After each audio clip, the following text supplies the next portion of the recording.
What's going on, guys? It's Izul, your unofficial Puppet Master liaison, and today we are going to go through Intro to Perks.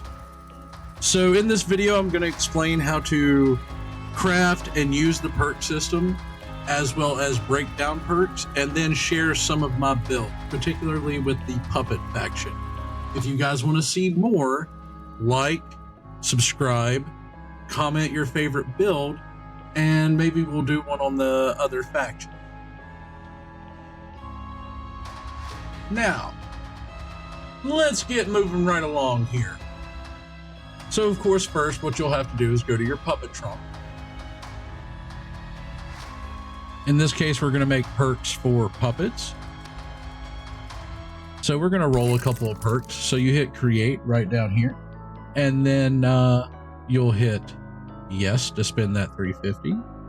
We got another sharpshooter common. That doesn't really do us a lot of good. Let's see what else we get.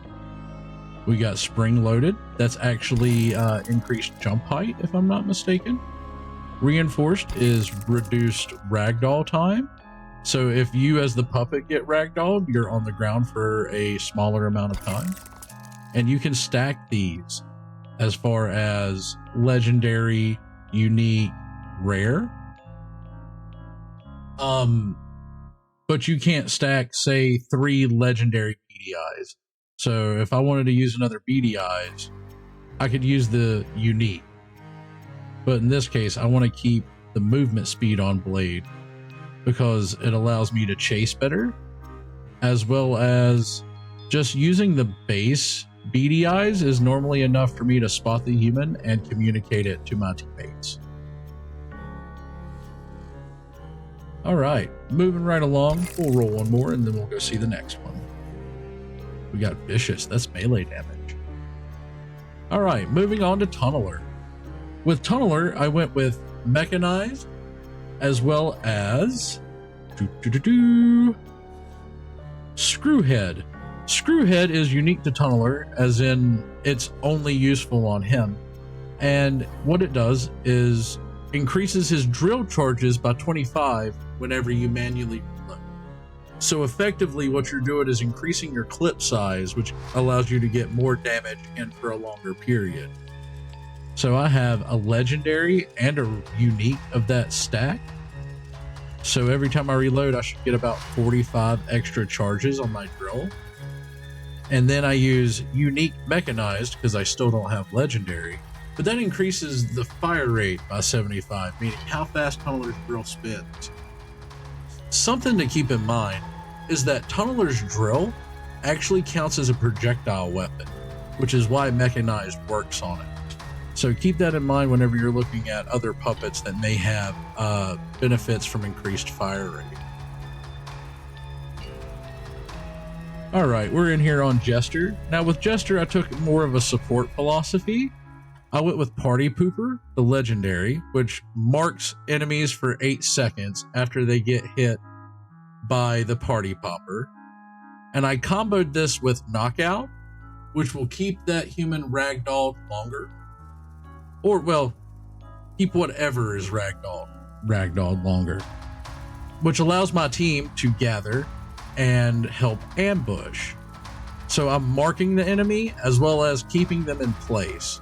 Then for the final one, I'm using a magical formula legendary, which increases how much Jester's syringe heals for by 40 and gives him 2 extra charges to that syringe. So basically playing like a support lockdown character.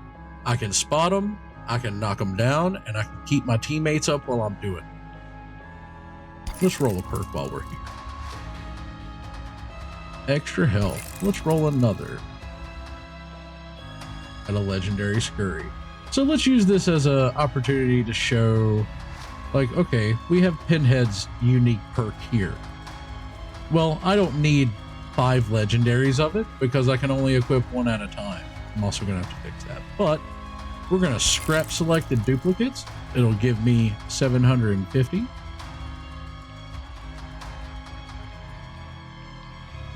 And that's all we need right there. I'll have to put that back on Pinhead though.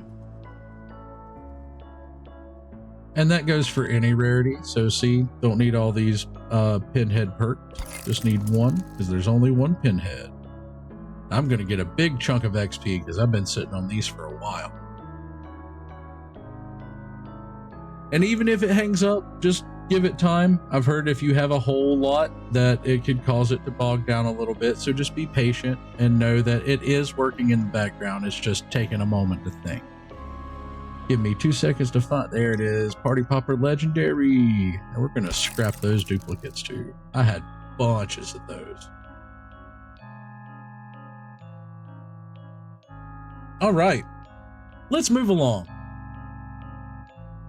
Now, as you can see, I hope everyone's getting a little more familiar with like how this perk system's working and how to, scrap your duplicates and get some of your XP back so you can roll for more.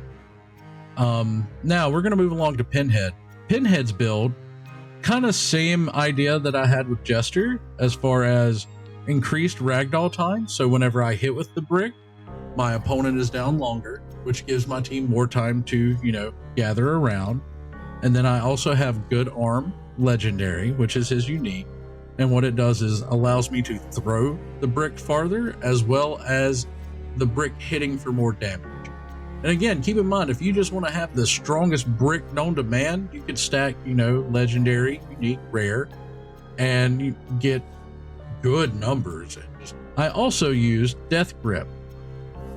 It allows me to move a little bit faster while I have the wrench or fire poker charged. So the reason I use that is if a human is down, they're not able to get away from me as well, and I can still get that big damage payout on the down human. All right, we're going to take a look at Leech. We got a pretty tasty build on Leech at the moment. So we got Deadly Spawn, which increases Leech Woman's spit Leech impact damage by 2 and down damage by 2. So what that means is on Leech Woman's Q, her primary projectile attack, that's going to have a 2 damage bonus whenever it hits, whether it's standing or whenever the human is down on their red ball, which is huge for her DPS output. Then we have Scurry, which is another unique Leech Woman perk. I'm rocking that legendary, which gives her a little bit extra crawl speed, making her a little bit harder to hit. And we have Overclock legendary, which is increasing her base sprint speed, but we may look into maybe doubling up on the Deadly Spawn. Let's see if we have a unique Deadly Spawn that we might be able to put on Leech Woman, increase some damage output. Nope, that's why we're not running it. That's why we're running the speed. Okay. All right, on to Torch. Real simple build on Torch. So I'm going to do a call out to folks in the comments. If you guys want to, make some Torch build recommendations that I could try out and kind of field test, because I just run all Overclock on him. So legendary, unique, rare, and that allows me to get about an extra 0.5 to 0.6 movement speed. It doesn't sound like a lot until you think of all the time that Torch spends chasing. It allows him to stay relevant, allows him to get indoors sometimes when he wouldn't, and just all around, that's why I go with this build, because it seems to work best for me. So feel free to shout out some builds in the comments or post them in the October Games Discord. 6-shooter, I kept it simple. We're rocking Sharpshooter Legendary, which is recoil reduction by 8 and 2 damage, and Sharpshooter Unique, which is another 8 recoil reduction and an additional 1 damage. So 3 damage overall doesn't sound like a lot until you're talking about headshots. And with the most recent update and full release of Puppet Master the game, 6-shooter can get headshots on other puppets. Monster Teddy. Total. So it's a really big buff to his damage output. Also, I rock Cowboy, which allows me to throw lasso twice as far, which is great for catching humans or enemies trying to bolt down a hallway to get away from them. Now, to wrap it all up, we're going to hit decap. And again, I'm going to do another call out because just like Torch, I run all movement speed. So if you guys have some suggestions in the comments, I'd love to hear it. Also, if this video was helpful to you, please hit the like button and subscribe. I've put 1,000 hours into this game and have watched this community grow into the amazing thing that it is. So if you want to see more build videos, I'll do the other factions. Just like I said, like, subscribe, interact with the video. Thank you so much. Have a great day.